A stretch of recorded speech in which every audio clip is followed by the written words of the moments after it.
প্রিয় দর্শক, আসসালামু আলাইকুম। আজকের এই ভিডিওতে সর্বপ্রথম কৃতজ্ঞতা জ্ঞাপন করছি মহান আল্লাহ তাআলার দরবারে।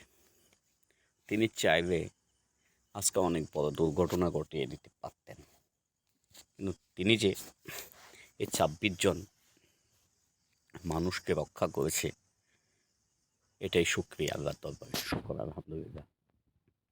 প্রিয় বন্ধুগণ, আজকে সন্দ্বীপ থেকে চিটং যাওয়ার পথে মাঝ নদীতে কিন্তু আমাদের স্পিড বোটটি নষ্ট হয়ে যায়। দীর্ঘক্ষণ ড্রাইভার প্রচেষ্টায়ও যখন কোনোভাবে স্পিড বোটটি চালানো যাচ্ছিল না, ঠিক তখন তিনি ওপারে ফোন দেয় একটি স্পিড বোট আসার জন্য। এর মধ্যে শিশু এবং বাচ্চাদের কান্নাকাটি শুরু হয়ে যায়। আমরা মহান আল্লাহ তাআলাকে ডাকছি,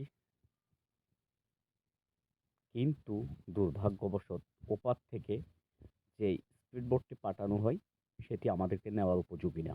তার মানে হচ্ছে আমাদের স্পিড বোটে এই বয়স্ক লোক হচ্ছে যে ২৬ জন।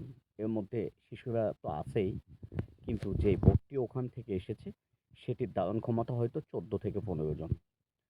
তাই দীর্ঘক্ষণ আমরা দাঁড়িয়েছিলাম। মৃত্যুর সাথে পাঞ্জা লড়া ছাড়া আমাদের কোনো কিছু করার ছিল না।